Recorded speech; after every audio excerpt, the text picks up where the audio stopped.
It's been a year since I received my Odin 2. To this day, even with recently released devices like the Retroid Pocket 5 for example, the big question arises. Is the Odin 2 still the god of Android mobile gaming handhelds? Is it still holding up despite the fact that Qualcomm has released now the 8 Gen 3 and 8 Gen 4 processors on its devices? What about the comparison to the Ayn Odin Evo with the Gen 3X Gen 2 processor, the big joysticks it has, and its OLED screen? Well, I don't own the Ayn Odin Pocket, nor does it appear that anyone else does, so that one will be a bit hard to compare, but from what I've heard, the Gen 3X Gen 2 isn't really anything to write home about. So today, I'm going to cover why I, myself, Mr. DNA, personally, or Jordan, that's my real name, think the Odin 2 is still the god of Android mobile gaming handhelds nearing the end of 2024. So grab open your ears, not a snack or a drink, because I don't condone getting fat, and take a listen or watch why I think this to be the case. That's right, mobile gamers. Today, I'm going to finally share my final verdict about the Ayn Odin 2. The Ayn Odin 2 that you see here, the one that I always suggest on the channel to buy if you're looking for a powerful Android handheld device and a device that basically does it all, in my opinion. And again, this is my opinionated, non-paid for, non-biased, whatever anybody else wants to say feedback about a device that I've had for a year now and enjoyed everything from Android gaming to emulation and much, much more, because the Odin 2 is really, in my opinion, a godly device for 2024. And I thought I would do this review a little bit more raw, a little bit more, I'm going to show you some things, I'm going to share what I experienced with this device and what things I still want to see fixed when it comes to the actual custom ROM that is on this thing. Because that is one big thing that I don't think a lot of people understand, is that AYN has built a custom ROM, or at least the company they hired has built a custom ROM for this thing so that it can basically have Android on it. And it's able to do what you would hope like a retro style kind of handheld would do. And that's another thing. Is it really a retro handheld? Not really. It plays retro games, but it's not really retro in the sense of the way it looks, the way that it feels. The Pocket DMG is kind of like a retro kind of powerful handheld in my opinion, but I won't buy that thing. I've seen some specs about it, I've heard some reviews about it already, but it's not for me, it's for somebody else. Now again, this isn't really a retro handheld, it's just a powerful Android gaming device that's able to, play retro games, it's able to play Android games, and it is an Android operating system. It is also able to load Linux, but right now, because we have lack of support for Linux, it can do it, but not fully like you would expect, an actual Linux dual boot system to actually be able to run. So that all aside, yeah, we do need some support for Linux, and eventually maybe we'll get something, but right now it's really not there. Now again, right now I figured what I would do is kind of get the Android stuff out of the way and show you, like, this is the latest build of Warzone, and it's running great. In my opinion, it runs great, it handles Warzone well, and I am still rooted, if anybody wants to know. This device is still rooted, and the reason why is because I like to root these devices when I get them, and I even rooted the Odin 2 Mini, but I am giving that away to you guys, and yeah, I've already mentioned how, but I'm going to be mentioning something even crazier very soon. And stay tuned for that if you made it this far in the video. But yeah, the Odin 2 really does a lot. It can play Switch emulation. I probably won't show you Switch emulation here because I have proved on the channel with lives, I've proved on the channel with just videos. I've proved to you guys, even when the Odin 2 first came out, that the Odin 2 base model was good enough, even when Yuzu, for example, got better, to play a lot of heavily demanding Switch games. Now, I even played Tears of the Kingdom. I played Tears of the Kingdom for nearly an hour, and it finally crashed at like the 50 mark point. Whereas the Pro model, I was able to play Tears of the Kingdom for a while, and then graphically, it just really wasn't worth it for me because I have an actual Switch. I just decided, okay, I'm just going to play this on my actual Switch. Whereas games like Breath of the Wild, they played well. I think Tears of the Kingdom was just sort of more of a lack of emulation development, and the fact that, you know, big things happened with the development of Yuzu and everything, so that, you know, Nintendo could just, you know, take power over everybody again. So I'm not going to go down that road, but honestly, this device really just impresses me. Like right now, I am kind of kicking some butt, I guess, with Call of Duty, and I am using some custom joysticks that I ended up creating for it because I think the joysticks are a little bit too small.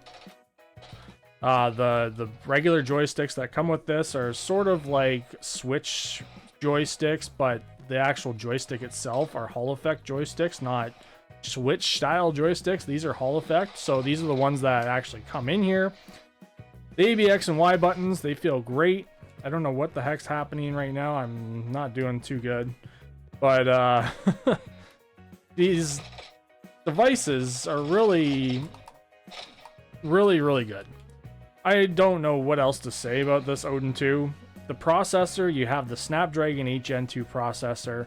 You have, in the base model, the 8GB of LPDDR5 RAM, which is a lot faster than the RAM chip that's inside of the Retroid Pocket 5.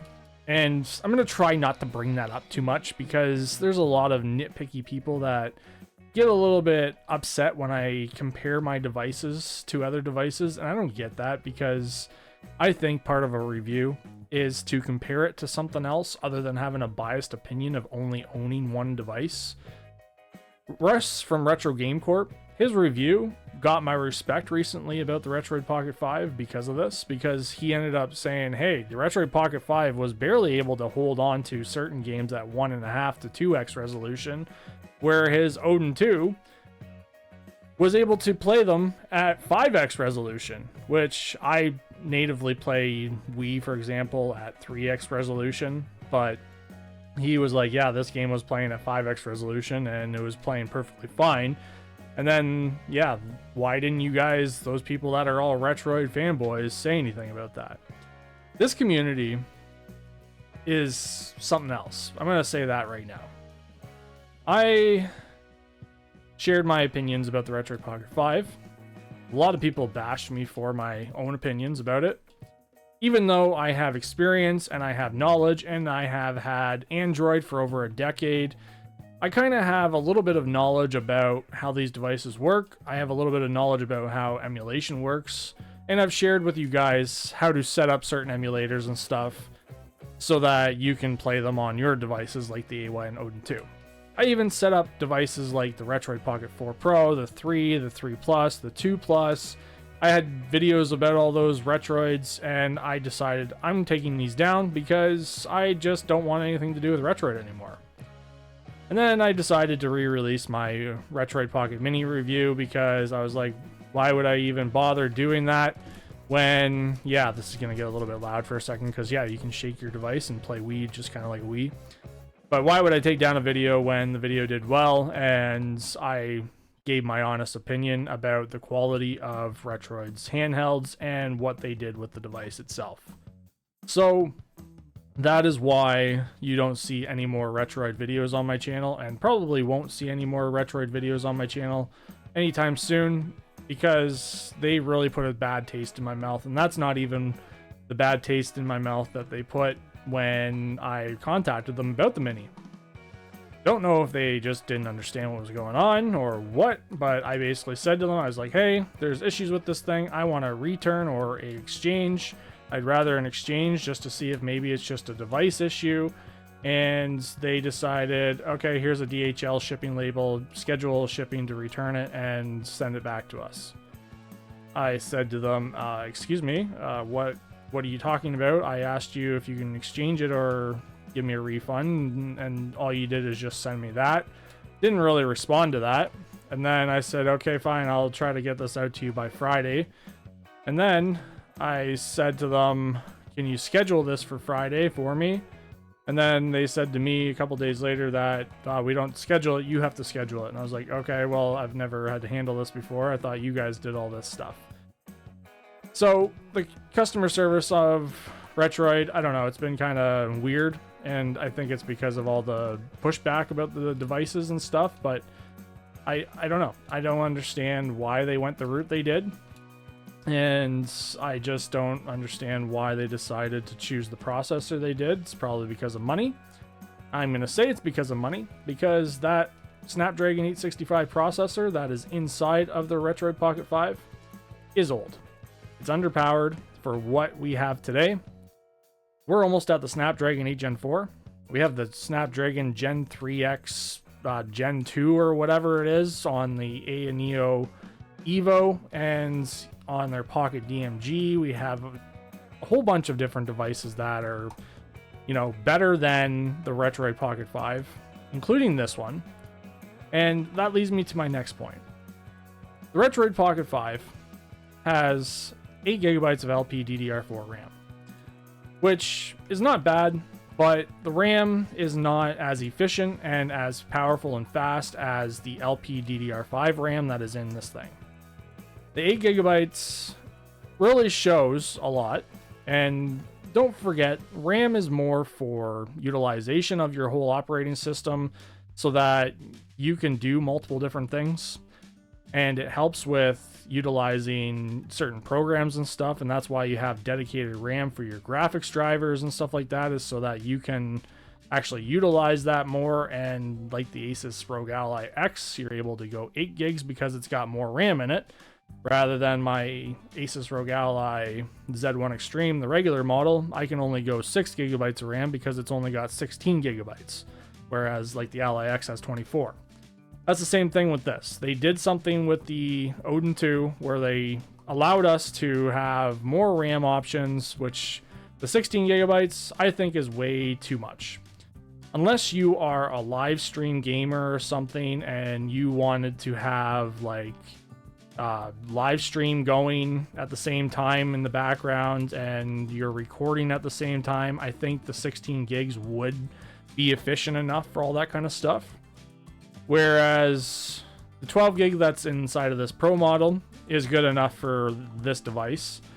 I have never had any issues with consuming too much RAM or the RAM being, you know, consume too much that my device decides to restart, because that's what happens sometimes, is if you overload your device and there's no more RAM left to be used, your device can, you know, throttle out and decide to say, hello, I am resetting now or restarting right now, turning off because I don't want your device to crash on you. And yeah, that is one big thing, is somebody might ask, what about the RAM options? And like, honestly, 8 gigabytes of RAM for $299 is good enough. And the thing about what I was saying is that the RAM is 1.5 times faster and more efficient than the LPDDR4 RAM that is inside of that Retroid Pocket 5. Why Retroid did what they did, I know Retroid wants to keep it, you know, $200 price range for people. Well, for one, it's $219 plus shipping and handling. In Canadian, that comes around to $320-ish with taxes and shipping. And then that doesn't include if the company that I use wants to basically charge me duty, tax, fees, and stuff like that. So that is one thing to take note of. That doesn't mean that the Odin 2 is not going to have the same thing. However, the Odin 2 for $299 plus they have a $15 discount right now, I think still, is an amazing deal. For the Snapdragon 8 Gen 2 processor, if you go look up online, the Snapdragon 8 Gen 2 processor that is, can you find a device that is $300 USD that has the same chipset in it? No. The S20, I think it was the S23 that had the 8 Gen 2 processor in it. That device, I think, is still like $600 or $700 Canadian. And that doesn't even convert out to the same price in USD for anybody that's in US or wants to, you know, do the USD conversion. That is just expensive. So if anybody's wondering, I'm playing Minecraft Java Edition right now. And yeah, you can play Minecraft Java Edition on this really, really well as well. And this is native. This is using PoJav launcher. This is a really cool way to play Java Edition for the Java Edition fanboys out there that like Minecraft Java Edition. I tried Java Edition Minecraft on even my S22 that I had back in the day. You know, it seems like it's not even that far away, honestly. It's actually not really that long ago, but a couple years ago when I had my S22 Ultra, the device just wasn't handling it well. That was the Snapdragon 8 Gen 1. The 8 Gen 1 is still a good processor, and that's what I kind of expected the Retroid Pocket 5 to have. So the thing is that this processor and the way that they set it up with different performance modes, it does have active cooling and stuff, really does show how awesome the Odin 2 really is. And it's just a matter of basically taking a look at what your options are if you're trying to find out what device to buy. The only big thing is that, yes, the Portal just released on their Indiegogo. It's got a 7-inch OLED display, and that brings me to another thing, is that this is a 1920p by 1080p LCD IPS touchscreen. It's a nice screen. I've never noticed motion blur like some people say. I think that's all in their heads. Either that or people have maybe eye problems. I don't really know. But people have said they've noticed motion blur. And I even watched a video where somebody tried to compare their Odin 2 with the Retroid Pocket 5 in the video, and I could not see a difference. I think people are just trying to make up excuses for different devices, or they just have issues with LCD for some reason. I don't know. I grew up around a CRT TV, and I really don't see a problem with this LCD screen. It's a nice screen. It's a nice panel. It's got no motion blur whatsoever when I'm moving my character around on the screen or anything. I don't notice it when I'm inside of my menu. I don't see motion blur. And I think what they're talking about is, yeah, Android. Like, you see motion blur in there? You guys, this is just an honest opinion, an honest question, right? I am just chilling I'm just sharing my very raw kind of options here, and this is just a typical blur. Like, I'm gonna grab my phone. My phone's got an AMOLED display on it, and yeah, it's snappy. My phone is snappy. My phone has, you know, this is a snappy display, but honestly, I don't see a difference. I really don't see any difference whatsoever. Yeah, when you're gonna go like this, you're gonna see all those apps just blur into each other, but like, I don't see a blur.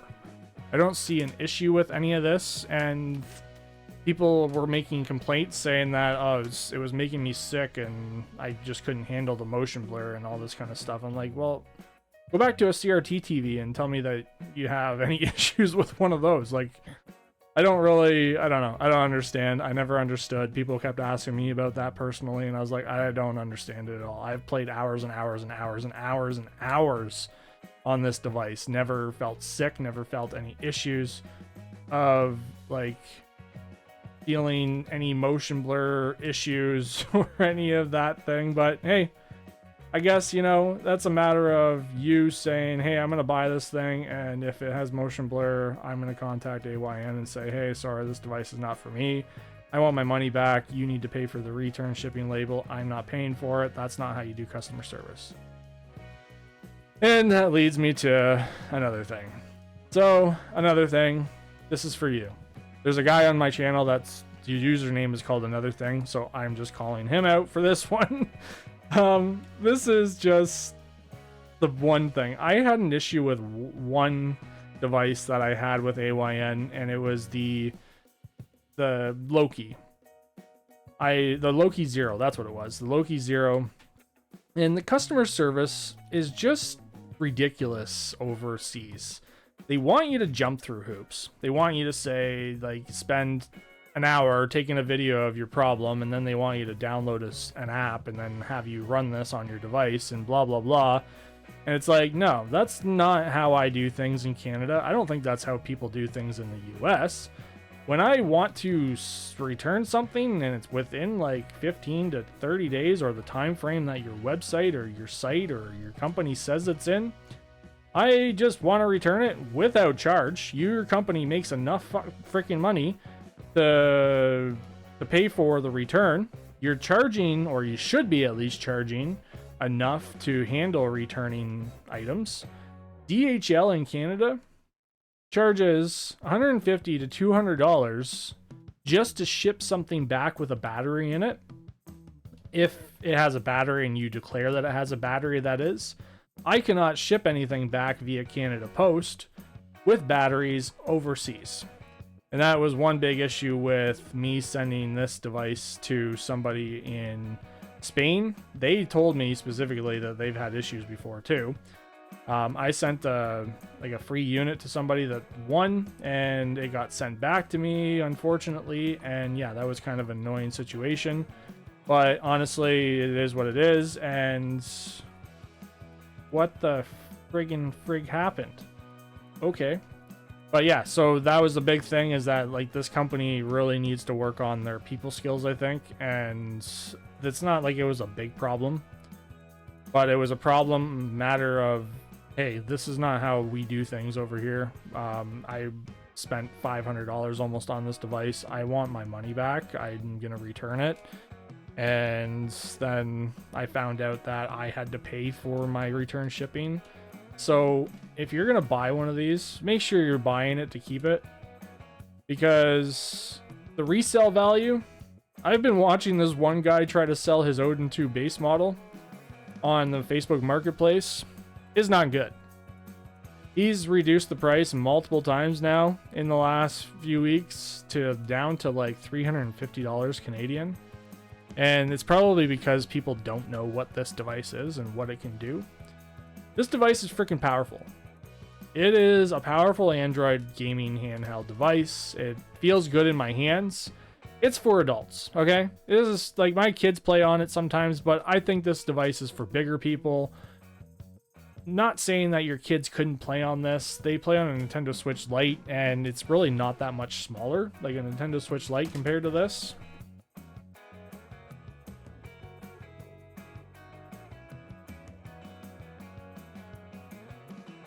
Here's a Switch Lite, okay? They're not really that much smaller in like the sense of the width, and the thickness is a little bit thicker, obviously. But honestly, I don't mind the Switch Lite in a sense, but it does get hand cramping to me, and I think this was more made for kids. Where this thing, yeah, it was made for bigger hands, bigger people, and that will lead me into the whole kerfuffle of people saying, just buy a Steam Deck. Well, sorry to break it to you, Steam Deck people, or those that are uneducated about the whole kerfuffle about Steam Deck versus one of these. It's not the same thing. It's not the same thing, because this thing is an Android gaming handheld. It has a little bit more potential than the Steam Deck when it comes to emulation, because emulation on like even Windows PC handhelds and stuff, I find is a bitch to freaking set up. I don't like setting up my emulators on the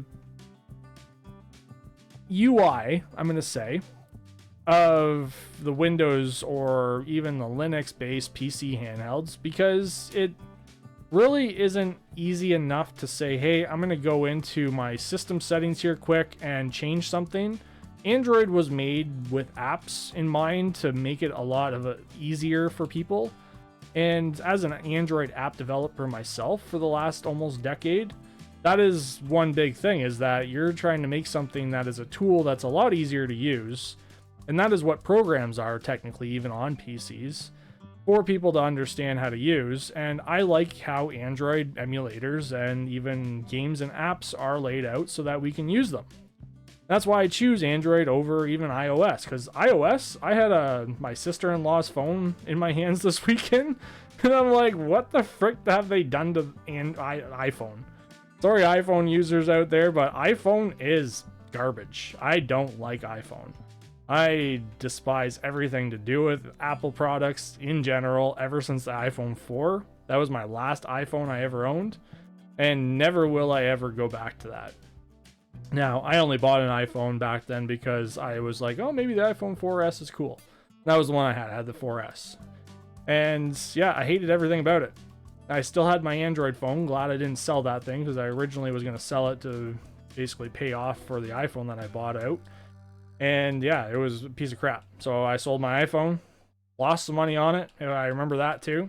And decided that Android is the way to go. And it still is the way to go, in my opinion. It's a user-friendly interface. It's something that you have full control over. I know that there's, some later changes like storage access and all that kind of stuff. And I had to go through and delete some of my apps off the Google Play Store because of that issue. And I had to recode some of my stuff. I've lost money because of that. And it was just like, whatever, I guess, Google wants to take charge and be more iPhone-like, I guess. I don't know. Because iPhone, I feel like, is not really a easy to use. I am, going to be able to, like, go into my iPhone and search out my file browser and stuff like that and see all my files and whatever. Like, I'm not going to go down that route. We're here to talk about this thing because it's Android, and that's why it's kind of relevant, in my opinion. But yeah, if you like Android, even if you don't like Android, I've heard people say, oh, I own an iPhone as my main phone and I have this as my gaming device. It's still a great device, and you can use different front ends. You can get different emulators. Like right here, I'm using, let's go to the save state for a second. I'm just going to save states. And if you're wondering why I'm not playing any of my old saves, it's because I just set this all back up again because I was messing around with stuff. And yeah, I don't really have all my saves backed up. I have a way that I save my backups and all that stuff. But anyways, so yeah, this was something that a lot of people were asking about. And it was really, really just a matter of enjoying everything from playing even PS2 upscaled to 3 to 4x resolution if you set it up properly. So like I have a save state right here, and this is God of War 2. I'm able to just play this game nicely and without any issues. Like I haven't had any issues, knock on wood, with playing even PS2 games, like the ones that are compatible. And I just love everything about how this plays. If you go back and try to play these games on your actual PS2, you'll notice such a huge difference. And I have noticed a huge difference about a lot of, the graphics and everything. Like, I'm not a big graphics snob person in any sense, but when I first was even like comparing 3DS emulation to my actual 3DS, and people are like, oh, just buy a 3DS. It's not the same thing. We're a completely different group of people. We like emulation because the graphics are one of the big things. And yeah, even though I say I'm not a big graphics snob or graphics person, it is one of the big things that, I've already enjoyed playing my retro handhelds back in the day, or my retro consoles. Like I owned a Super Nintendo, an NES, a Game Boy Color, and I still own some of that stuff, even a Game Boy Advance. But I prefer to play on emulation.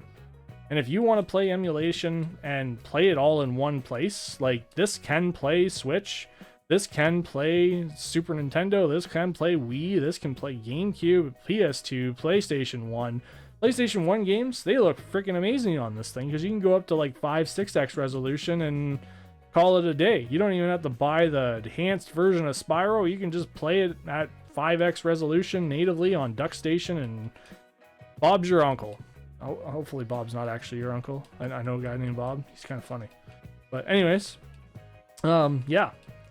So, does anybody ever wonder why they say Bob's your uncle? What's the term for that? I don't know why, or why the reasoning is. Anyways, so if you've made it this far, Yeah, the Odin 2, in my opinion, does have some flaws. AYN needs to fix a couple things with their OS still.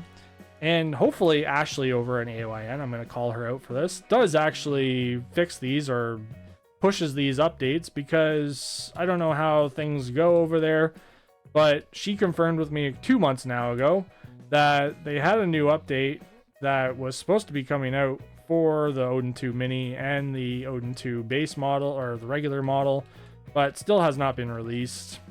It is November 18th, 2024.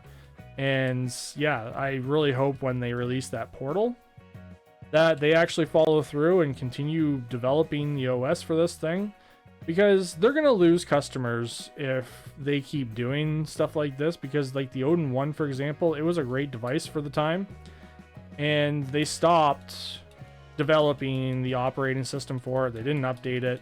The 845 processor, I think, only could go up to Android 10 to begin with anyways, but the big thing is that a lot of people still use the Odin 1, and the fact that they wouldn't even try to get it updated to Android 11, I'm pretty sure it could go to Android 11. I don't correct me if I'm wrong, but if you are looking for something like this and you're okay with not even worrying about some of the features like desktop mode working, projection mode is one of the other ones. So projection mode means that you can play your device on a second display, and you can play on the DNA Duo, for example, or even your TV. In drastic, for example, you can play dual screen emulation just like a DS on a secondary monitor, and it works perfectly fine on the Retroid Pocket 4 Pro, by the way, and their AYN Odin 1.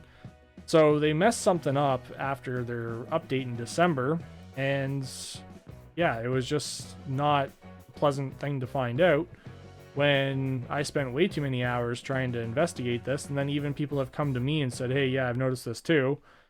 And it's just one of those things where that is hopefully something that AYN eventually, maybe after the portal comes out, will just sit back and say, okay, we're going to work on the actual operating system now. Because the portal, to me, is literally this device with an OLED display. And that is one big thing that I hear on the Retroid Pocket 5. I said I wasn't going to bring that up too much. Is that the Retroid Pocket 5, any review that I've heard, is that everybody says how sexy the OLED screen is. Yeah, well, it's an OLED screen. Of course it's sexy. It's a nice screen. We've had AMOLED displays since the Samsung S19, I think. I don't even think it was 19. The S20 series was when I think the OLED AMOLED displays started coming out. Now, I only owned an S20 and above, and then I owned all the other Samsungs prior to that. Like, I've just the Galaxy series, so the Note 9, the S8, all that kind of stuff. But anyways, so yeah, the AMOLED display, yeah, it's not something that's new. I know it was probably expensive because AMOLED is a little bit pricier, but now that it's more developed, I don't think it's as pricey. From my experience, it's not. From my DNA Duo testing, that's all I'm going to say right now, because I'm not going to bring that up in this video. That the AMOLED, yeah, it's really a nice display, and that's really all I hear. But the performance of the Samsung or the Retroid Pocket 5 really hasn't impressed me whatsoever. And I knew it wasn't going to. I own the S20, and that device, yeah, it doesn't have, performance mode. Like, it does have performance modes, by the way. It has a game space or a game section or whatever that prioritizes your device for gaming specifically. I don't know what I'm supposed to do here, by the way. I'm going to just do a save state and get out. But yeah, so the S20, like, it is an okay processor. It's not a terrible processor. It's just not up there to what this thing is for the $80 more. Yeah, this was a different one. Okay? It was a different one. Take it how you want it. I don't care. If you want to complain to me and say, oh, you compared it to the Retroid again, I really don't care. You know that? I don't care. This is how I do things. You're not the one paying me to do this. I'm doing this out of my experience and giving you guys ideas about what you could buy in 2024. The Odin 2, other than maybe the plastic that wore down, as you can see, like I've used this thing a lot and the plastic has worn down on the back, but look at how bad this thing looks. Switch light, it's got chewed on joysticks. Not sure what the person did to this thing. Like I'm using this for something, but yeah, the Odin 2 is really a good device. And if you're looking for a device for your kids, perhaps even this would be good. Because my kids, they like Minecraft, and honestly, this device can play Minecraft, it can play Roblox. Switch can't play Roblox, and this can play Switch. So like, not all of it, but a lot of Switch and a lot of popular games that your kids would want to play. Maybe that's why, you know, big guys wanted to get rid of it, is because they're losing sales on their crappy hardware. This thing was playing Switch games better than the freaking Switch was, and I proved that as well. And that's because of the processor inside and the fact that Nintendo said something about, oh, well, processing power is not really something in our books. We don't want to go into console wars, blah, blah, blah. And like, you don't make any sense, Nintendo. I really don't understand them whatsoever. Their company is losing money because of that kind of mindset. And like, it's not a console war thing. At this point, I don't think Sony or Xbox care about each other. They just care about people buying their shit. And that's what it is in the end, is people buying their stuff and using it and enjoying it rather than worrying about, oh, my PS5 is better than your Xbox. Well, each device has its own, you know, games that are for those systems specifically. And then each system plays basically all the same games. Like the most popular games are like Call of Duty and Fallout and any of the games that are just basically for those systems. I can't think of the term for it right now, but that's just, you know, something that's just in the back of my mind right now. I don't know why I can't freaking think of it. But anyway, so yeah, I don't think those two companies really care too much. There's going to be the people that always like Xbox. There's going to be the people that always like PlayStation. And there's going to be people that are like, I don't really care. I like both, and that is like me. I don't really care. I like both systems, and I choose one over the other because I have spent more money on one over the other, which is Xbox. But this thing, yeah, it can play a lot. I'm going to write down right now what you can play on this. You can play Switch, PS2, GameCube, Wii. GameCube, Wii, about 3-4x resolution, you're happy. 1x resolution on Nintendo Switch, which, whatever, it's still great. PS2, about 3-4x resolution, great. And that is consistent. Like, you can just set it at 3x resolution and just play. You don't even have to worry about it. Set it up once and done. That's a big thing too. One and done. I don't care. I don't want to sit there and mid-game have to change my resolution because my game's slowing down or something. Like, that is one big thing too that people I see is the Retroid Pocket 5. People are changing the resolution every 5 seconds, or they start off with 2x resolution, but midway through the third world or something, they have to crank it down to 3x or 1x resolution because it's not playing well. And that is one big thing I've proved about this. This device just plays. It just plays. It plays everything that you would hope it to play. And if you're looking for a device that even your kids would enjoy, playing Minecraft, Roblox, Call of Duty, even Call of Duty Mobile, Call of Duty Warzone, even some retro, you wanted to set up a device for them, you can use a front end like Daijisho, for example, and just play your games the way you want to play them without having to tinker for 5,000 hours like some devices you have to. Again, it's all up to you in the end. What you do with your money, with your mind, with what I said to you today. I've had a lot of people confirm, you were right. They bought an Odin 2 and they freaking love the thing. And then there was maybe like a couple out of those people that complained about whatever motion blur sickness they had. I don't know. Or they had a random issue with the screen. Like, it's just something that, you know, sometimes some technology things happen. Like my Asus ROG Ally X right now. I noticed there's some ghosting in it. And that is actually underneath the display. It looks like it's like a pressure point. And I'm going to be talking about that device soon. So, if you made it this far, don't forget to subscribe, leave a like, share this video, or not, watch all the way to the end, or not. This is my final thoughts about if the Odin 2 is still a god handheld in 2024. And I'm going to leave that up to you guys to decide. Because I think so. But what do you think? Do you think this device is worth the price? What it can do? What it looks like? The ergonomics? All the fun jazz? I've already reviewed this thing a couple times, and I honestly am done with reviewing this because it proved its worth in this last year. I've had it since November of 2023. And I even canceled my Odin 2 Portal because I was like, it's only got an OLED screen. And if I wanted an OLED screen, I would get the DNA Duo OLED edition. Oh, yeah, I mentioned that. Have a nice day, guys. See you later. I love you all, and I highly doubt anybody even heard this part. Bye-bye!